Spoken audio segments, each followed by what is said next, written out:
नमस्कार दोस्तों किस्मत और मेहनत का संगम मानव जीवन का आधार है। ये कहानी एक गहरे संदेश को उजागर करती है। जो किस्मत में लिखा है वो हर हाल में मिलेगा। विश्वास, संघर्ष और नियति की इस प्रेरणादायक यात्रा में यह समझने का प्रयास किया गया है कि भाग्य हमेशा मेहनत और सच्चाई का साथ देता है। ये कहानी जीवन के उन मूल्यों को सामने लाती है जो हमें विपरीत परिस्थितियों में भी आगे बढ़ने की प्रेरणा देती है। तो चलिए दर्शकों, शुरू करते हैं आज की कहानी को। दोस्तों, इंद्रप्रस्थ राज्य अपनी समृद्धि, न्यायप्रियता और वीरता के लिए प्रसिद्ध था। राज्य के राजा सम्राट विराट दूर दूर तक अपनी बुद्धिमानी और प्रजा प्रेम के लिए जाने जाते थे। सम्राट के महल में भव्यता और भौतिक सुख सुविधाओं की कोई कमी नहीं थी। राजा की 3 रानियां थीं। अदिति जो सबसे बड़ी थी और अपनी सरलता और कर्तव्यपरायणता के लिए जानी जाती थी। मेघना जो अत्यधिक महत्वाकांक्षी और चालाक थी, और वैदेही जो सौंदर्य और चतुराई का मिश्रण थी।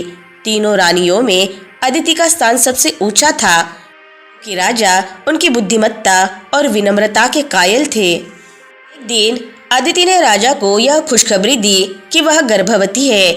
यह सुनकर राजा बहुत खुश हुए और उन्होंने राज्य में उत्सव मनाने का आदेश दिया।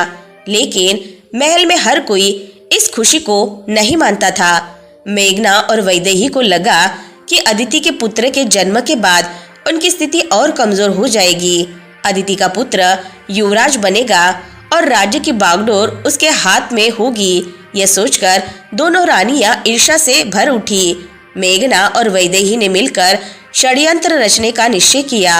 उन्होंने महल के राजपंडित वरुणाचार्य को अपनी योजना में शामिल कर लिया। वरुणाचार्य का प्रभाव राजा पर अत्यधिक था और वह अपनी ज्योतिष विद्या के लिए जाने जाते थे।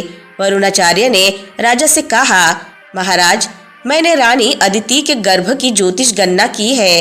दुर्भाग्यवश उनके गर्भ में जो संतान है वह राज्य के लिए अशुभ संकेत लेकर आएगी। उसका जन्म आपके लिए और राज्य के लिए हानिकारक होगा। राजा पहले तो संशय में थे, लेकिन वरुणाचार्य के तर्कों और दोनों रानियों के निरंतर दबाव के कारण वे विचलित हो गए।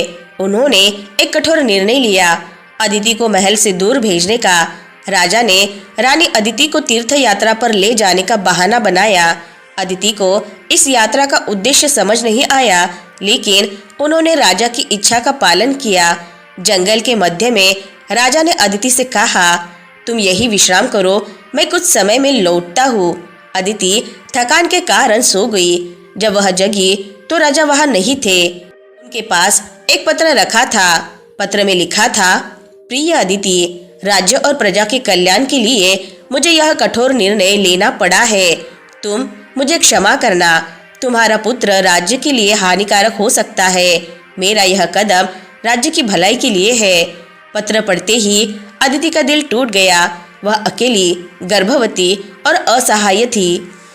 जब अदिति रोते रोते थक चुकी थी तो जंगल में ध्यानमग्न साधु देवेश्वर वहां पहुंचे। उन्होंने अदिति को सहारा दिया।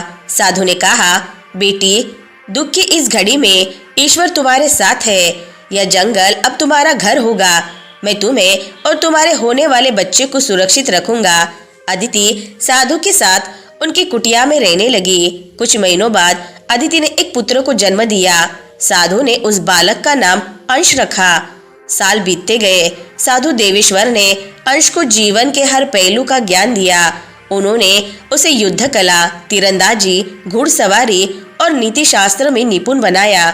एक दिन साधु ने अंश को 2 जादुई वस्तुएं दी, एक तीर जो अपने निशाने को भेद कर लौट आता और एक झोली जो असीम धन देने में सक्षम थी। साधु ने अंश को समझाया, इन वस्तुओं का उपयोग केवल धर्म और सत्य की रक्षा के लिए करना।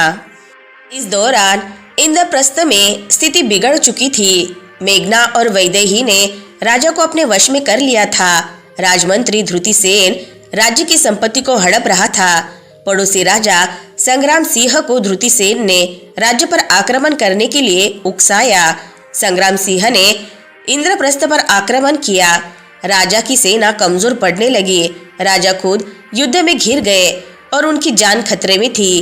तभी अंश और अदिति युद्ध भूमि में पहुंचे। अंश ने अपने जादुई तीर से संग्राम सिंह की सेना को परास्त किया और राजा की जान बचाई। युद्ध समाप्त होने के बाद अदिति ने राजा को सच्चाई बताई। उन्होंने कहा, यह अंश है हमारा पुत्र, ये वही है जिसे तुमने राज्य के लिए हानिकारक समझा था। राजा यह सुनकर स्तब्ध रह गए। उन्होंने अदिति और अंश से क्षमा मांगी।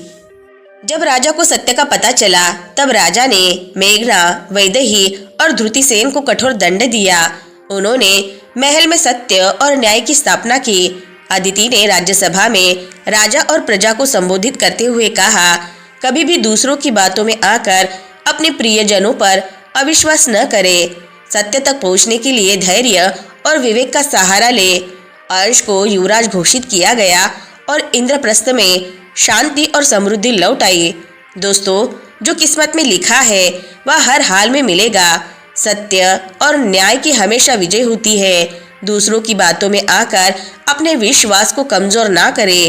कहानी यह संदेश देती है कि किस्मत और सच्चाई का रास्ता हमेशा अंततः जीत की ओर ले जाता है। कठिनाइयों और षड्यंत्रों के बावजूद जो नियति ने हमारे लिए तय किया है वह हमें अवश्य मिलता है। सच्चाई, न्याय और कर्म का अनुसरण करते हुए जीवन की हर बाधा को पार किया जा सकता है।